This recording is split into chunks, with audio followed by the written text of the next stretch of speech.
meet you, and the wind be on your back. May the sun shine warm upon you, and the rain fall gently down. Hello and welcome back. Today we're at week 28 of the series that will cover days 182 to 188. Or if you have the edition of the Road Rising that follows the calendar, then you'd be looking at July 1st to July 7th.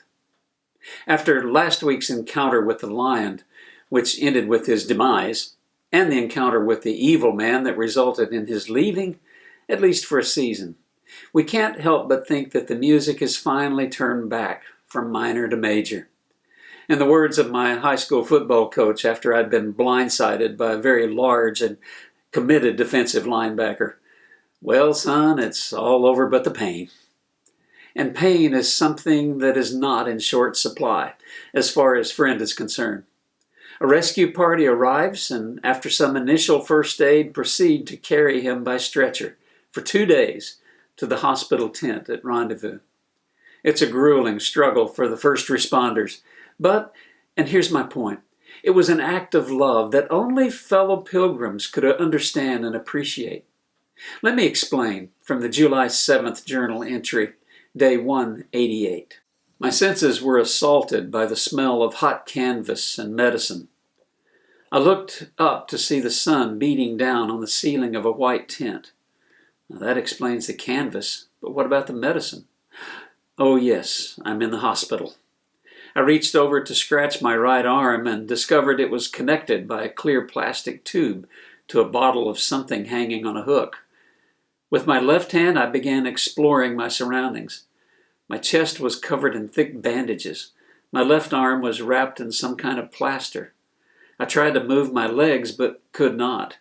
Either they were strapped down or I was too weak.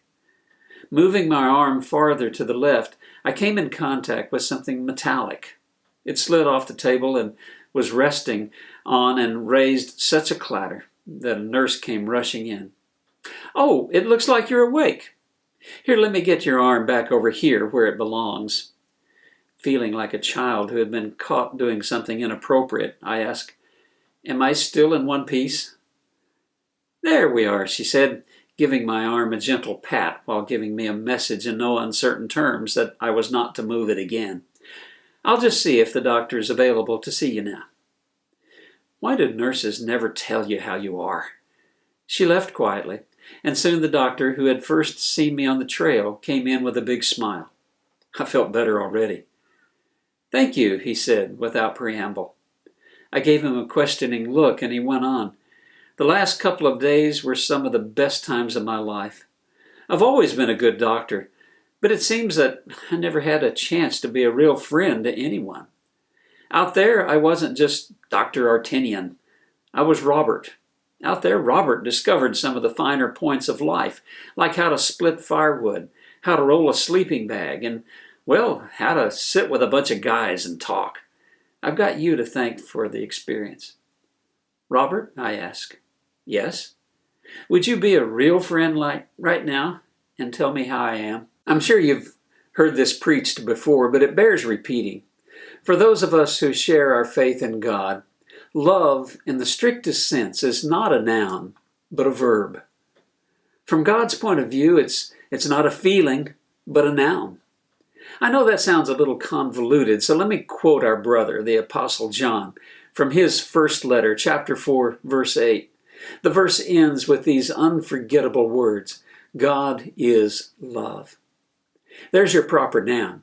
But don't forget how that verse begins, like this. "Whoever does not love does not know God, because." That word love is probably one of the most overused and least understood of any word in the dictionary. Love in the biblical sense is the center point of everything, from John 3:16 and stretching in both directions all the way to the covers. You could probably earn a doctorate degree or two by delving into this magnificently wonderful and frustratingly elusive word. But my advice would be to forget trying to come to a rational understanding of love. Instead, look around you and Find ways you can demonstrate your love for God by loving His people. That's what we're all about, isn't it? John 13:35 says it so well. By this, everyone will know that you are my disciples, if you have love for one another. Love you like a brother. Y'all come back now here. Why make this trip at all if you don't want to see people? He shrugged his shoulders and said, I don't know. I guess there was nothing else to do. Where I lived was pretty rough and I didn't want to stay there. I kept seeing all these people like you,